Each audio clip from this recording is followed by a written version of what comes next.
the mental stimulus is actually a negative one. Whereas if we're working with people and saying, okay, so if you can't do that, what's the next thing we can do? And that's a much better way to move people forward. And everybody has also different limitations with what they can do. Frozen shoulder, we now know it's been accepted as a menopause symptom, this sort of tendinopathies or ligament damage. Lots of people with frozen shoulders can't even dry their own hair. So the chances of them touching one hand behind their back to the other one are remote. But what can we get them to people to be able to do? Can you get to, you can put your bra on by next month? Welcome to the Menopause Mindset Podcast, the place to get some answers and feel supported along this often bumpy journey. Many people sail through menopause, but many people don't. And so my guests and I are here to motivate you and inspire you so that you can make menopause a happier transition for yourself and for your loved ones.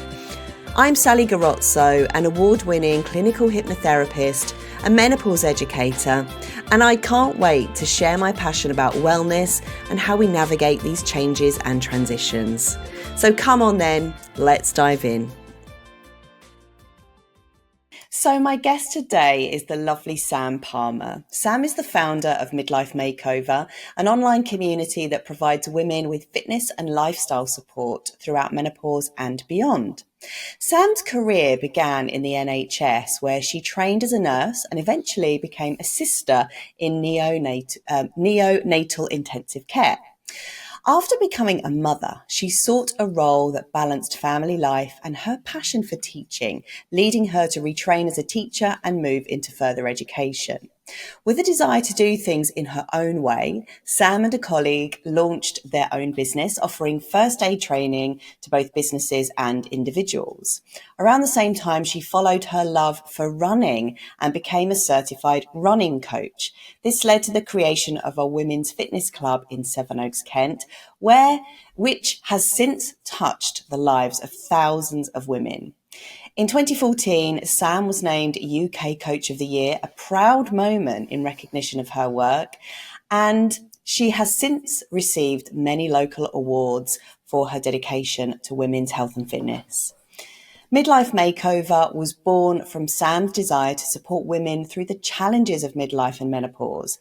Her online programs, including Move Over Menopause, focuses on simple, practical lifestyle changes that can make a big difference to well-being. To date, she has helped thousands of women navigate this stage of life. Phew, I did it, Sam. Sam sounds quite good. Who is this woman? Well, it's you, my love. Can you let that in? No.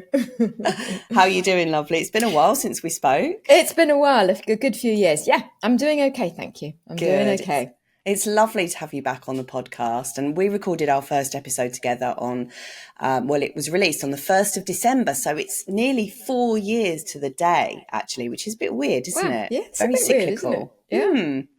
And so much water has gone under the bridge since then. And I'm always curious to know, how have people changed in the passage of time?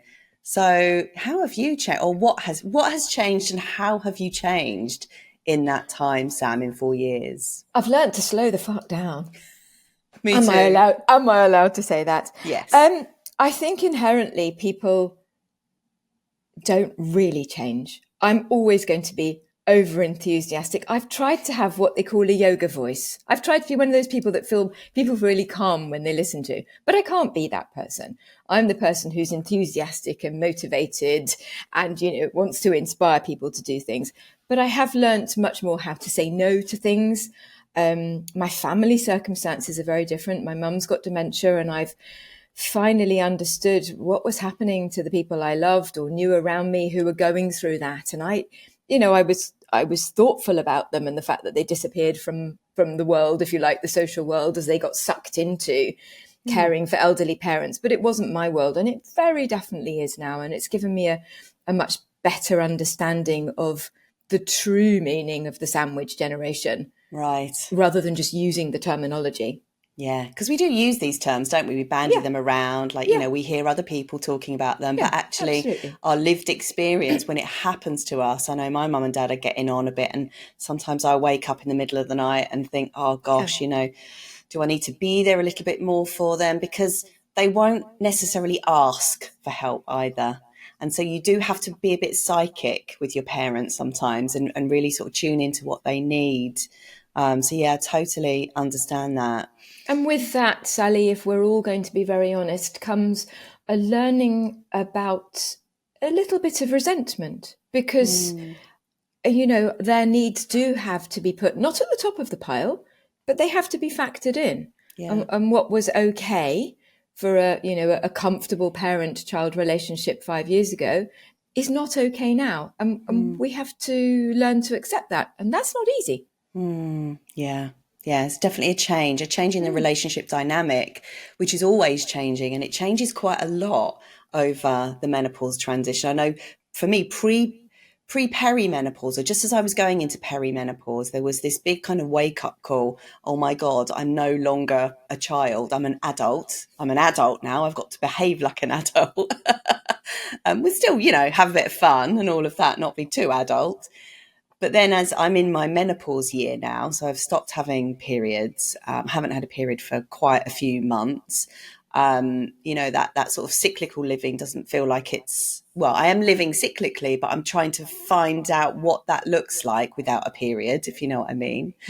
And my relationship with my parents is changing again, going into that sort of year, and I feel like I'm shifting into more of a nurturing role with them, more of an understanding. I still get frustrated, but I have to,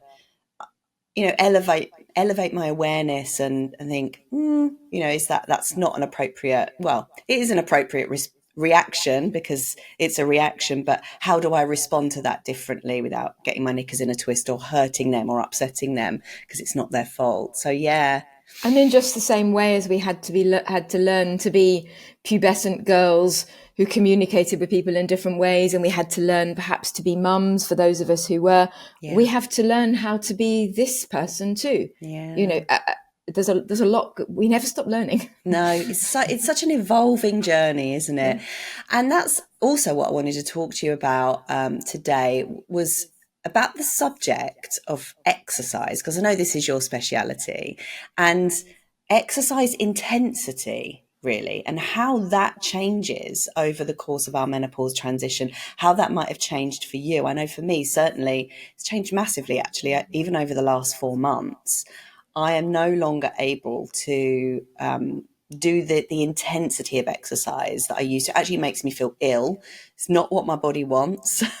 Whereas before it kind of was what it wanted. So I wonder if you could speak to that a little bit, because I know you're passionate about this. I think in our 20s, 30s, 40s, intensity is exciting, it's challenging. And certainly from a visual point of view, as a woman looking at her own body in a mirror, it seems to have some fairly strong positive results. Yeah. I know as a marathon runner or somebody who's done triathlons or anything which is really quite high intensity. There's a difference between working really hard for 20 minutes or what we're talking about here, which is just the amount by which you go for it, as it were. And when we go for it in those years, we tend to get fairly positive feedback. But I think there's a misconception that continues forever. Because actually, if you truly listen to your body, and people like me battled against listening to it, Yes. if you truly listen to it, often your body is telling you it wants something different. So it wants intensity, but for a much less intense period of time.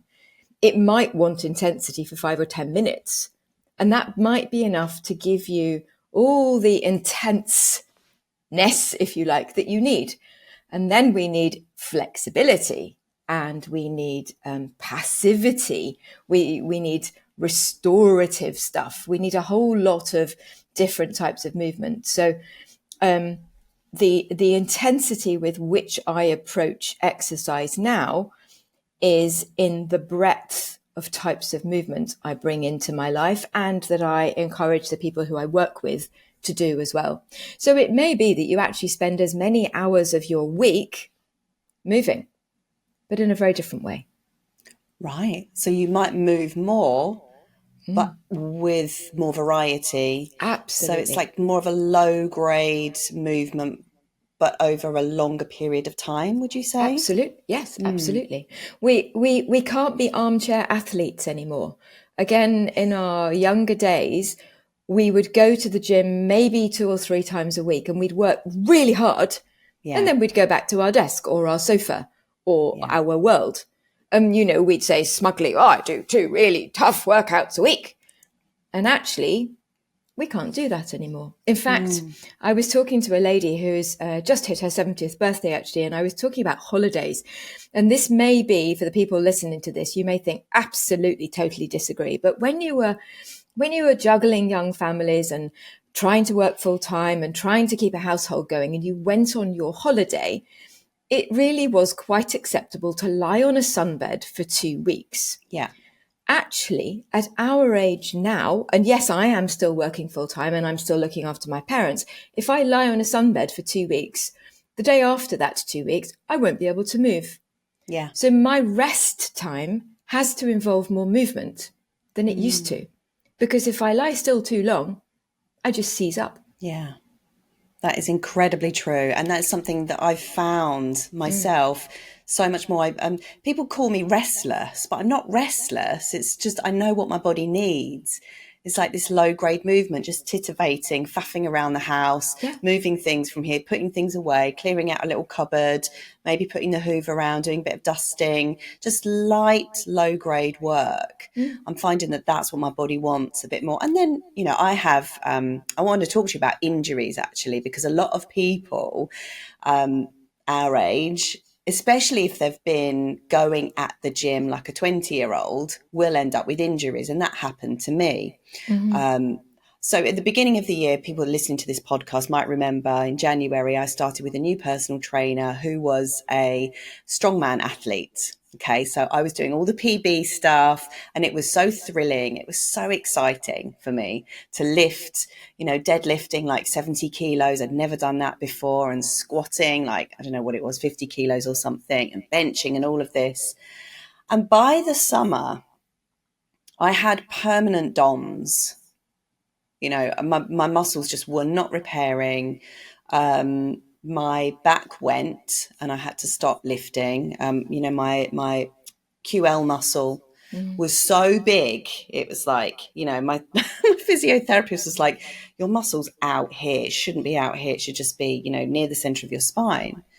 So she started getting me to do some core work, which I could barely do at the beginning. And she also said something to me, which was fascinating. She said, if you link your muscles to nervous system, so the big muscles, when you're working the big muscles, you're working the sympathetic nervous system. When you work the smaller muscles, you're actually working the parasympathetic nervous system.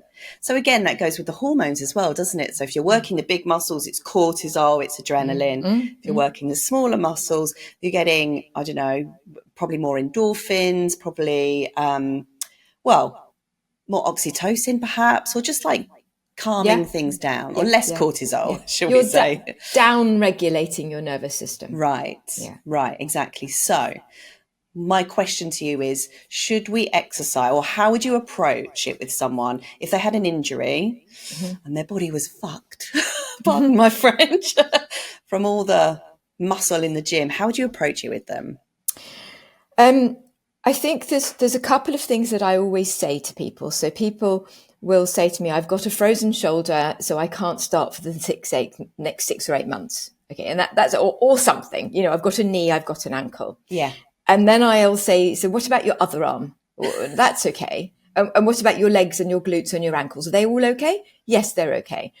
If we wait to be pain-free, we're never going to do anything. Right. So it's important to keep doing something with the bits that don't hurt, and some range of movement stuff, in fact, with the bits that do hurt, but to find somebody who can help you do that. because it's very difficult to do it on your own. It's both physically difficult to do it on your own. It's very difficult to see whether you're changing your gait or changing your movement patterns on your own because of the injury that you either mentally know that's there or physically you can feel it. So you could be then changing your patterns of movement, causing other issues. So my first thing is, don't write yourself off because something hurts. At the moment, my knees are shot to pieces. They're really sore, but I still coach 5 times a week. I still run twice a week, but I change the way I do it. Poor girls, we can't run downhill because it's too sore for me. So we have to go uphill. I'm not very popular as a running coach at the moment. But, by changing the way we do it, and I think most importantly, finding somebody who can accept you as you are and help you feel better with what you've got that does work. So we regress to progress. You go back to what doesn't hurt. Okay. Regress your movements right back to what feels okay for you. And then we can build it up. Because not only are you injured in your back or your quads or wherever, Sally, but your brain's injured. It's terrified. It's terrified it's going to happen again. We have to give your brain confidence that your body is capable and that same thing's not going to happen again if you're not doing the same thing again, or if you're approaching it in a different way or slower. Yeah. And work back up from there. So more mindfulness in the movement to show that your brain, that you are safe and that you're you've got the message, you've learnt the lesson. That's right. Just as I'm not a tennis player, and if I was, I'd be absolutely useless. But just as people knock a ball backwards and forwards before they play a match to get their eye in, as it were, getting people to feel confident and safe about what they're about to do by getting their brain switched on helps you then progress and allow yourself to be challenged a little bit more. And actually, when we're 20 or 30, you can be challenged pretty much within sort of 20 or 30 minutes. Now, it might take the people I work with weeks to trust not only me, but themselves. Yeah. Building that relationship, that trust with their body and also you as well. Yeah. I've heard it described as active rehabilitation. Yeah, absolutely. Because passive rehabilitation just means you get crunchy.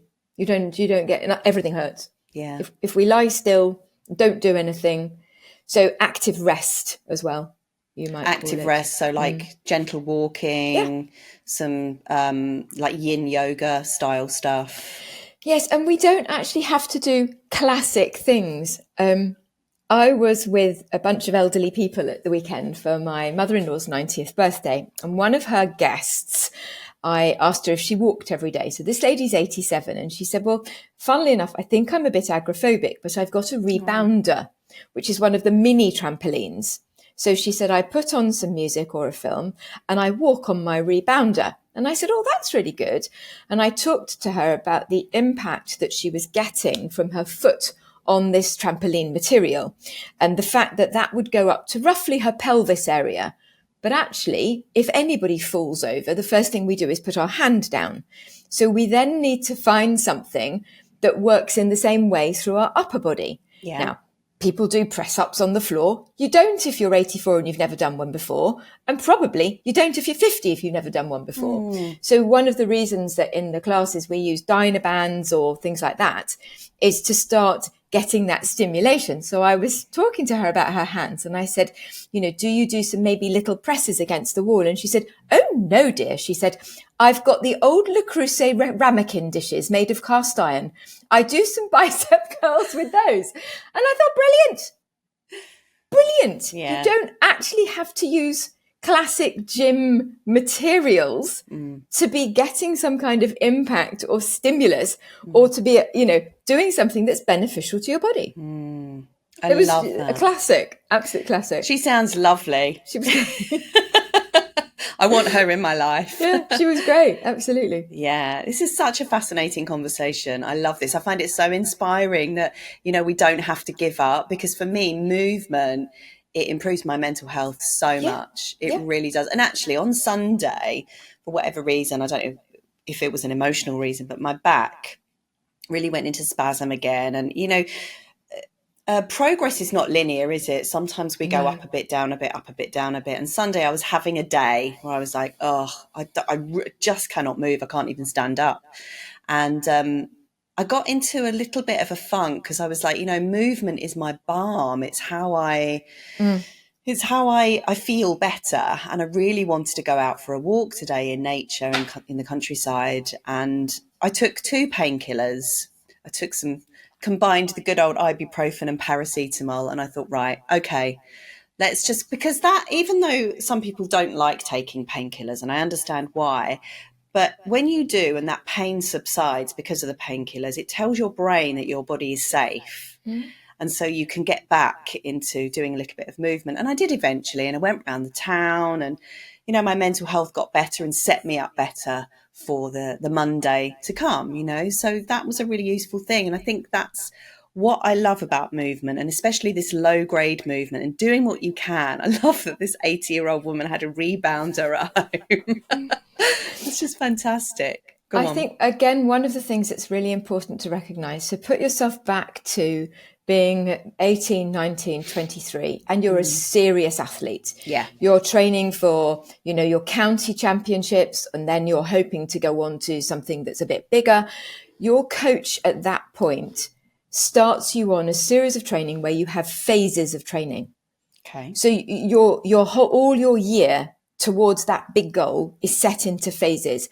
Nobody trains at their highest point all the time to get to the Olympics. People plan backwards these phases of training. That's exactly the same as we need now. That's incredible. Nothing different. We can have phases and times of our month, of our week. Well, we know from a hormonal cyclical point of view that sometimes during a period month, we're much stronger, and sometimes we need much more gentle. But let's remove that, because many people listening to this will say, well, I haven't had a period for 10 years. But as anybody who moves, there's nothing wrong with having a month where you're trying to get a bit stronger, and then a month where you're trying to be a bit more flexible, and then a month where you're trying to go a little bit further. So you concentrate on walking, and can I walk for an hour and a half, or can I do 2 hours, or actually I've got a walking challenge. So we can think about our movement now in exactly the same way as an athlete who's training for something that most of us, aren't looking to train for, by having phases that work for us. That is such a light bulb moment for me. I love that you've said that. I feel like I'm in a personal one-to-one coaching session with you today, Sam.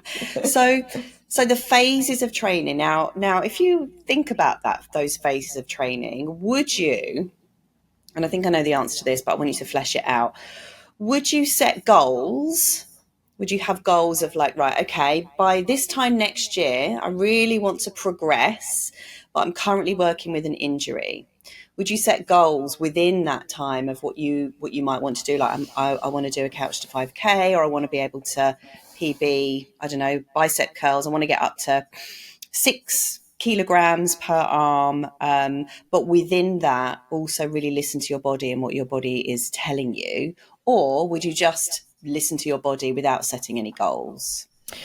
I think there's probably 2 answers to that. One of the things that I do is I get people to put themselves 12 months forward. Okay. So it's now the 29th of November next year. Yeah. And look back on your year and ask yourself, what did you do? Oh, yes, I did a 5K. And you imagine, literally like an athlete does, because visualization, as I'm sure you know, is a very, very strong motivator for the things that we would like to do. And if you haven't even thought about it, if you didn't even know, so everybody's playing pickleball at the moment, aren't they? Everybody's doing cold water swimming, and that keeps being on my periphery, and I don't want to do that because it's too cold. And then suddenly everybody's playing pickleball. But let's say I don't know that there's a pickleball championship. So unless I know that there's something that I might even want to do, my brain's never even going to have it as a goal, because I didn't know it was a thing. By putting myself 12 months hence and looking back, I can start to sort of mull over what would I like to have done? And some people respond really well to that.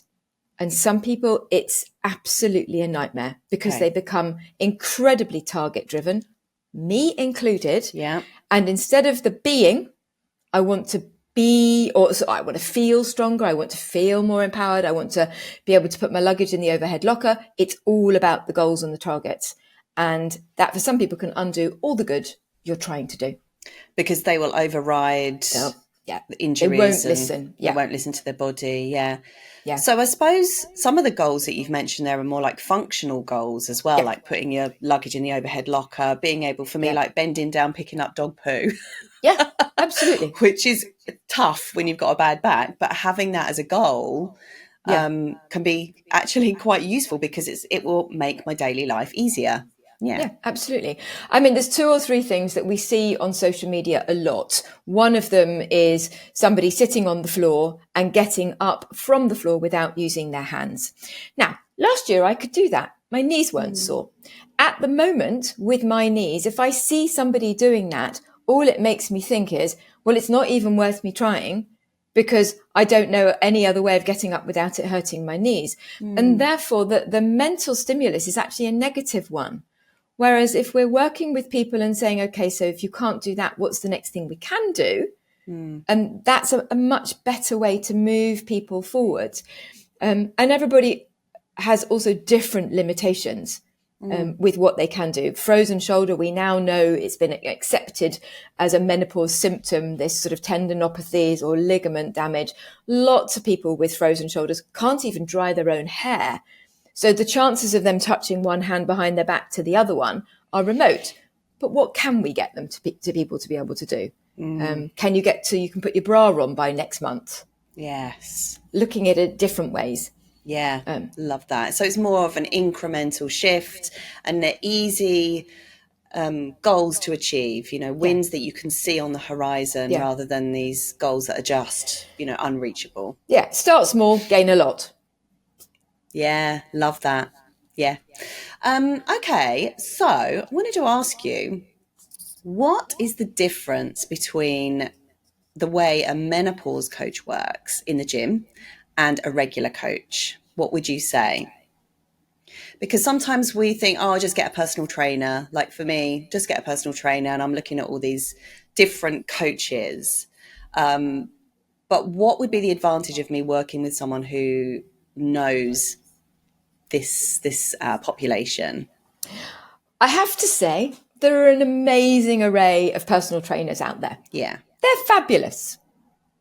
They're absolutely fabulous. But when you actually understand at a cellular level what is happening to this woman as she navigates this period, you will understand that even getting through the door of the gym, having worried about what to wear and whether it makes her look fat or thin, or if she's going to show too much sweat, or if in fact her bladder is going to leak, just getting there is an achievement. You will understand that whilst your 30-year-old clients may love being told to start with 20 star jumps, this woman in front of you, it's going to be enough to her to say, I'm not in the right place. Because if she does a star jump, yes, her heart rate will go up, but it's highly likely that actually all she's going to be thinking about is she going to leak a little bit. Yeah.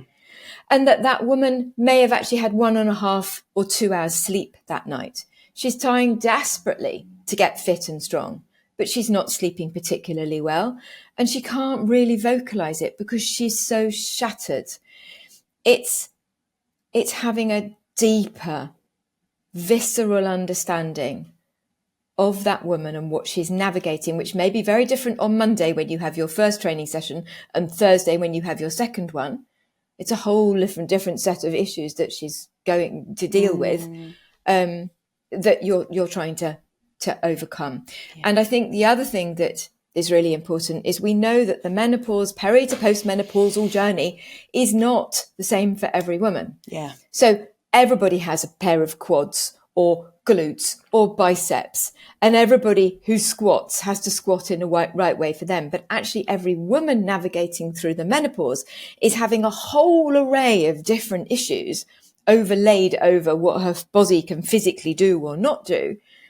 And I just believe that the person who is putting all of that, well, their money and their time and their trust, is more likely to get a better outcome if that person really understands the menopause. But as I say, I don't want to diss personal trainers, because No. that's not what you're meaning, and that's not what I mean either. This episode is brought to you by my Menopause Wellbeing Practitioner Diploma course. This online self-paced course is for you if you're in the wellbeing industry and you want to become a certified menopause wellbeing practitioner with this globally accredited and insurable diploma. Menopause is no longer a silent taboo, as women are demanding more and more ways to get support during their transition. If you'd like to be part of their success story and earn money whilst doing so, this course is for you.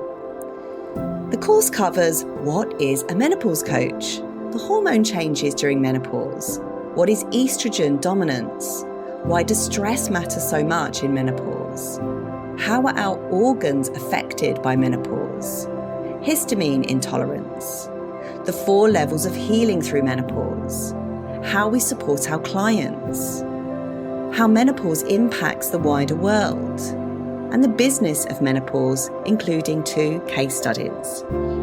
In this course, you get 3.5 hours of on-demand video, written articles for every module, 11 modules, lifetime access, mobile access to tons of extra resources, badges for your website, a lovely certificate that you can hang proud, one-to-one support from me via WhatsApp or email, and your final assessment is done via an online quiz that you can retake as many times as you need to. So what are you waiting for? Become a menopause wellbeing practitioner today for just £127. Just visit sallygarozzo.com/meno to enroll. This episode is brought to you by my transformational trauma-informed coaching. TTIC offers you the opportunity to work with me over a longer-term basis to help you develop a more regulated nervous system, stop the cycle of burnout, and create a soul-aligned value system that puts you front and center of your life. Let me help you release physical, mental, and emotional symptoms of dysregulation so that you can have more energy and resilience to play with life. Let me help you dissolve outdated coping strategies like avoidance, criticizing, controlling, or people-pleasing so that you can have healthier relationships and apply more coherent coping strategies to triggers that occur in everyday life.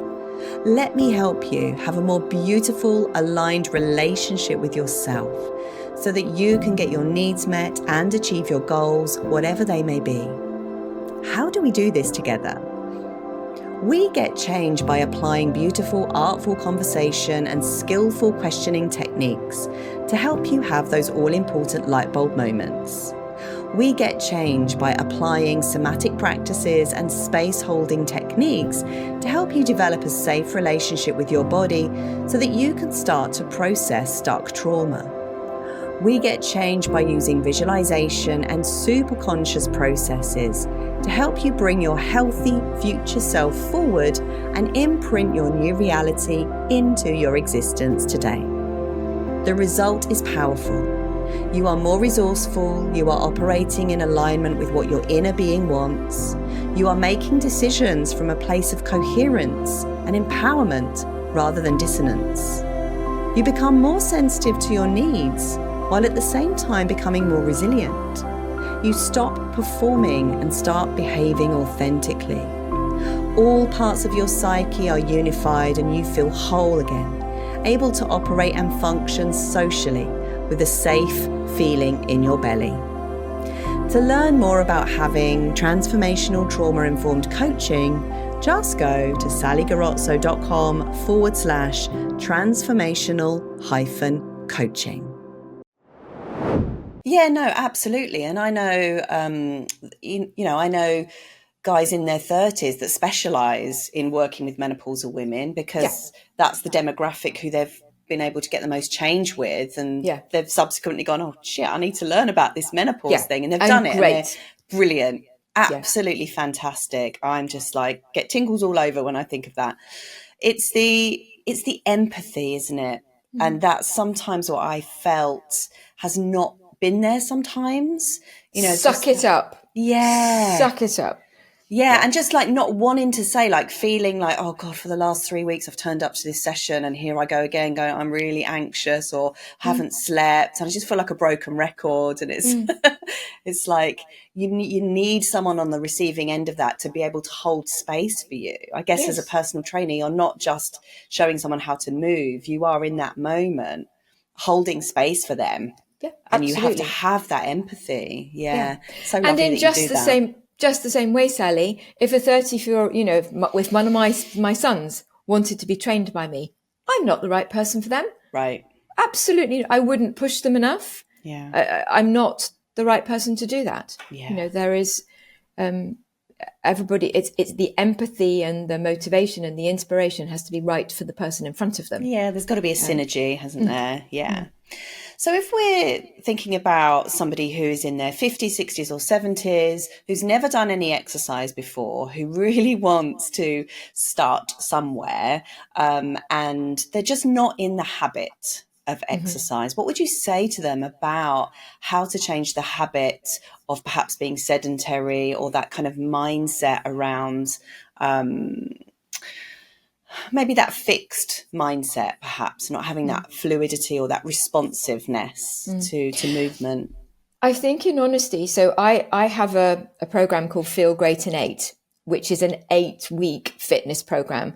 And in honesty, it takes quite a lot of that time. So yes, they start moving more and doing the exercise, but it's the changes in their brain as they begin to understand the why, Okay. whilst they go through it. So often people have got a real fear of starting. They're scared they're not going to be able to keep up. They're scared they're going to be too old. They're scared they're going to be judged on how little they can do or how little flexibility they've got or any of those things. So trying to allay people's fears, I think, is the first low grade messaging to help people feel more confident. And they're scared often of the person in front of them. So whilst I would I love to be a size 8 and leap around in a crop top looking amazing, like a lot of the Instagram influencers do, Yeah. that's not me. And I think most of the time that's absolutely fine because I want people to see that the person they look in front of them is like them, and, it's just a bit further perhaps along the fitness journey. Yeah. I also think that it's important to help people have self-belief.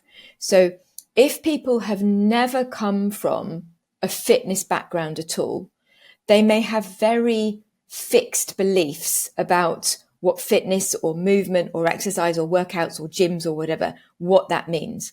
In just the same way as I think I've said this to you before, Sally, if you said to me now, right, Sam, I'd like you to sing a solo, I can't think of anything worse. I honestly cannot think of anything worse because my background is not a musical one. It doesn't run through my veins like it does for people who perhaps have got that background. So if you've got a fitness background, your belief systems might be slightly different. You might actually believe you're going to be as fit as you were when you were in your 30s, and we have to manage that expectation. But if you don't, we have to start people believing that there is a benefit for them to start now, that they can do something, that they can have a different result from what they were expecting.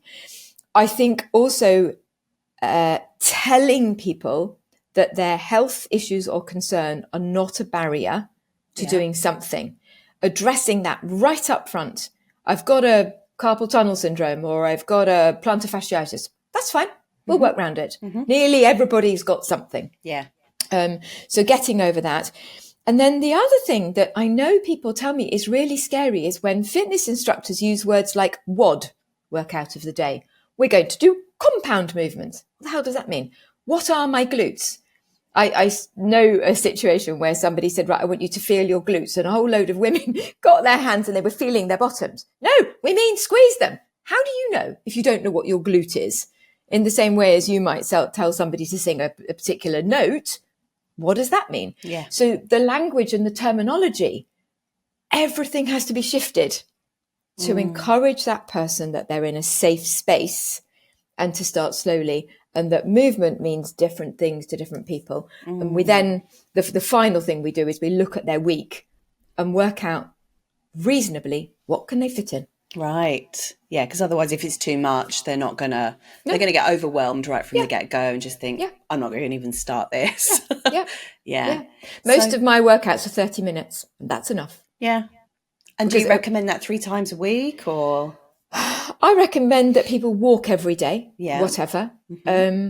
I recommend that people do some kind of strength snacks, which Hmm. might be 5 or 10 minutes while you're boiling the kettle, or it could be a 30-minute workout that you do on YouTube or with me or something like that.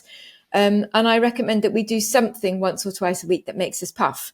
Now, whether that's gardening, pushing a mower up and down the lawn, having swinging from chandeliers, having all sorts of rumpy pumpy in the bedroom, it doesn't matter what it is that's making your heart rate go up, but Yeah. we need some of it. Yeah. But again, that evolves over time. If you start by telling people you've got to do this, this, this, and this, the first thing they do is go, whoa.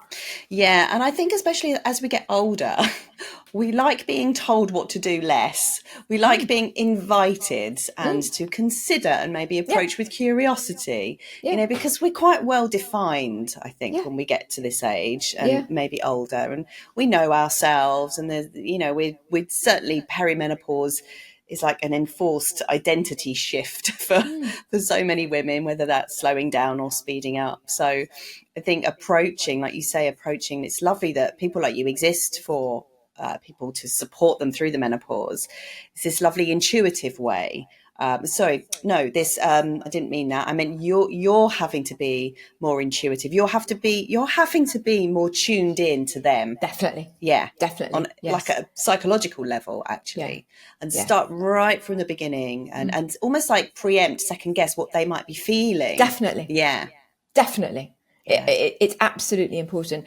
And I know that when I see something on, I don't know, social media or in an email, there's nearly always 2 or 3 triggers that make me think that person understands me. So for the people that I'm working with now, a lot of us have got grandchildren. Hmm. And just knowing that it's okay to be a fit granny, even just saying that means that people understand that just because their status in the family and they've now become a grandmother doesn't mean that they have to stop being the person that they were. In fact, a grandchild is only going to get heavier and you're going to pick it up and down. So you may as well get stronger. It's just getting people to identify and make sure that people realize you're on the same wavelength and they can trust you. Yeah, yeah. It is all about trust at the end of the day, Yeah. isn't it? Yeah. Can we pivot a little bit to food? Yeah. So, yeah, this is an interesting subject. In my practice, I often work with people who have disordered eating from, constantly being on diets, constantly following what other people are telling them to do. And it's highly disruptive. I worked with a person yesterday, and it was very traumatic for her to go back and understand where all of this come from and how she's really been outsourcing her power. She's not been tuned into her own body. I don't know how you feel about diets, especially as we go through the menopause, and what your approach to food and nutrition and sort of maintaining a healthy weight through menopause is. But yeah, would you like to speak to that? I am very outspoken on Oh, this. good, good. Very outspoken. I believe really strongly that our bodies are designed to fast overnight. Mm-hmm. We're designed to have a nice evening meal, Yeah. not too late. And we're designed not to eat overnight on the sofa in front of Netflix till 5 a.m. Mm-hmm. But we are designed to fast overnight and get up at some point the next day and have a meal. Yeah. I don't believe that people really function well being told not to eat on a Tuesday or a Thursday, or only to have a certain amount of calories on a Monday and a Friday. Mm-hmm. I believe in I think people call it the 80-20 rule, Yeah. that basically we should eat healthily and widely with as much colour as possible, 80% of the time. I also feel quite strongly that a lot of people have started living through an app on their phone, watching their blood sugar go up when they have a scone and jam and cream, because somebody's taken them to the Ritz for their birthday to celebrate with a lovely tea, and they go home feeling guilt. Right.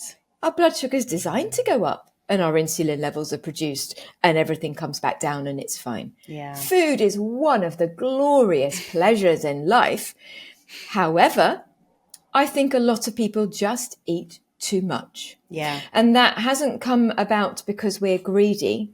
I think often it's come about as we've gone through, particularly motherhood, where we just put stuff on plates, you know, 2 for you, 2 for you, 2 for you, 2 for you.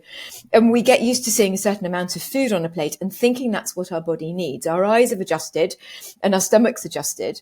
And actually, and this is quite challenging, if we start just bringing everything down by about 10%, eating most of the same foods, but reducing everything by about 10% or so, we're often satisfied way before our brain thinks it is. And we would actually probably feel more comfortable eating the same food, but slightly less of it. Told you I was outspoken. I love it though. It makes perfect sense to me. It's logic. It's total logic. Because if you think about, you know, our grandparents and the post-war generation, you know, they would eat much smaller platefuls, and they would Of have suet. Yeah, exactly. Of like, you know, my nan used to make these really lovely flapjacks. She used to make fudge and these coconut cakes and, you know, things like that. And but their meals were smaller, and their evening meal was like jam sandwiches and a few crisps, and that was it, you know. Yeah. But it's I smaller think portions. I have a rule which is basically to avoid beige food. Yeah. So, you know, generally in my life, if it's beige, I try not to eat it. But I also have a rule of never saying no to something if I really want it. But I think I've got a very sweet tooth. So there's a couple of tips that I use that help me with that. So I have a 3-bite rule. Yeah. So if I'm, you know, we're in the stage, if you're listening to this after Christmas, we're in the stage of in the run up to Christmas with all the Christmas parties where you're invited to loads of things and everybody's giving you some kind of chocolatey or fatty or sugary pudding. Now, I love that. And we also have that feeling that I've paid for it. Yeah. So for me, the 3-bite rule, which means I will either share it with somebody so I can have 3 bites, or I will only have 3 bites of it. My brain often just wants the sweet fix at the end to tell it that we've finished eating. Yeah. But the other way around that I deal with it is I always carry chocolate in my bag. I've always got a couple of small bits of 70% cocoa solids chocolate in my bag.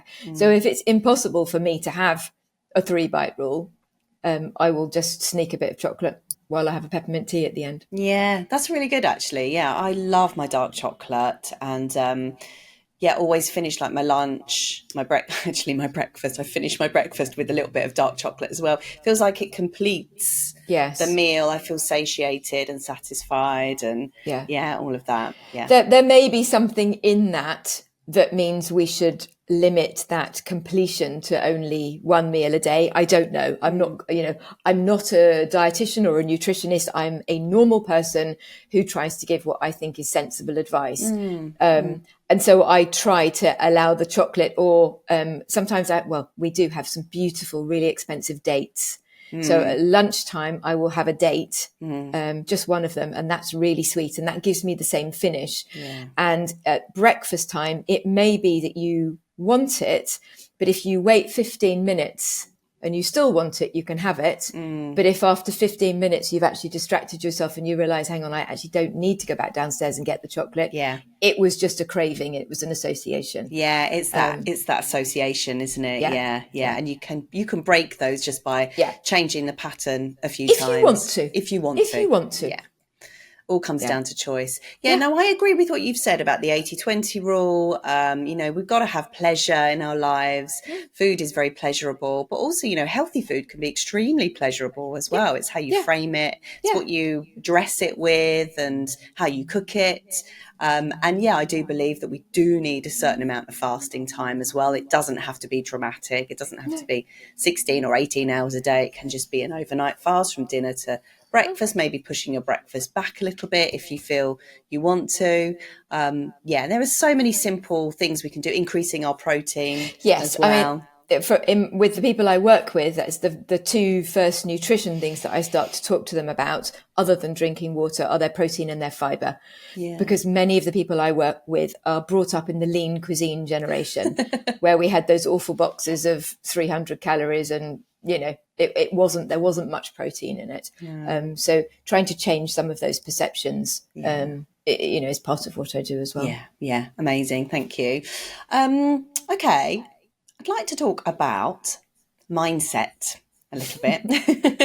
And we have sort of spoke about mindset through this, but what mindset is helpful to adopt to help your menopause or midlife transition be a little bit smoother? So if we were talking to the perimenopause generation, what would you say to that? What kind of mindset, attitude would you give advice to? I think if I was just going to say it and be fairly thoughtless, it would be that this stage of your life brings with it so much opportunity and wisdom and understanding about the world around us. But there's two things that knock that back. One is the impression that other people give us about us as aging women. Yeah. And the sort of condescending attitude, or this sort of ageism and how you have to look like something to be accepted. But the other thing, we have to be really honest, is if you're not sleeping at all, if your hot flushes are a nightmare, if you've lost all your confidence and your brain fog's through the roof and your anxiety is all over the place, there's nothing that I can say about it being the most amazing part of your life that's going to convince you at that point. Right. So I think we have to be really honest. Most people get to a stage at some point around the menopause or in postmenopause where they suddenly feel really empowered, really free, and they understand that their brain has got so much to give, but it's very different from what it used to be. The way that I try to talk about it, based partly on all the work that Lisa Mosconi has done, is that at our stage of life, it's no longer about competition. It's no longer about having to prove yourself. It's about having the wisdom and the grace to recognize how you can support other people in their growth, perhaps through the workplace, or in their growth into parenthood, if it's our children or whatever, and that we can be recognized for all of our knowledge and our understanding and our wisdom. And that's kind of enough. Yeah. We also learn, don't we, how to say no to things. We do. We have to practice this no thing. And you practice it very small at home, and then you start practicing it when somebody asks you, was your steak okay? And you say, well, actually, no, it wasn't. And we go on practicing that no. Yeah. And that's really empowering. Yeah, it's definitely a move, a shift away, as you say, from competition into collaboration, into community, a little bit more. Yeah. I'm definitely going through that this year. I have this real desire. I'm going through a big shift at the moment with friendships and understanding my attachments, the quality of my attachments and how they play out in friendships based on my childhood attachments. Because I recognize that going forward, community is going to place, especially as a childless woman, is going to play a huge part in actually the safety of me aging. Because aging alone is not great, it's not wise, and on some level it's not very safe. We need people to support us in our transitions for our mental health and our physical health as well. So all this stuff's been coming up for me at the moment, which is really powerful but slightly scary. I actually wrote a blog a couple of weeks ago about some of the treatments for menopause, HRT and nutrition, etc. Community, I believe, is one of them. We can have online communities, which is what I build. We can have in-person communities like choirs and book groups and art and all of this thing. Women need and thrive in and crave, most women communities where they feel heard and they can be open and they feel understood, but they can also support other people. And I think it's really, really important. And actually, since most of my work has been online, I've become much more aware of pockets, certainly in Europe, where my clients come from, where there is no community, and why what I do, does provide something for some people who live in little tiny villages where there isn't anybody or anywhere they can go and feel that they're connected. So I think you're absolutely right, Sally. Communities, different types of communities are really important. Yeah, really, really powerful. And even, online communities, as well, as you've said, can be an absolute lifesaver for people that live in these remote villages. How wonderful it is. I live in Brighton, so there's lots of communities here. Not that I take advantage of it, and I'm going to. It's definitely, really getting the message, and I have started to already. So yeah, amazing. So we're coming to the end of our conversation, but I just want to ask you, what's the point of having a coach like you when you can get all the information online? Oh my gosh, now how on earth am I going to answer that? Sell yourself. Sell myself. Because on that morning where you'd said yesterday, well, I'm definitely going to do that tomorrow. And something else pops into your head that you could do instead. I'm going to clean the oven. I don't want to do that either. I'm going to go and do something. I don't want to do that either. You need somebody. No, you don't need somebody. It's nice to have somebody who says, oi, come on. You wanted to come. Come for the first 10 minutes and then just sit and watch the rest if you want to. I've got it. I understand. And if you turn on a YouTube video, of which there are many, but your knee hurts, the person at the other end of the video doesn't say, Sally, you don't do this one. Do it like this. It's got to be the communication, hasn't it? Yeah. There you are. I've got to tell you. It's about the bond between you and the person in front of you.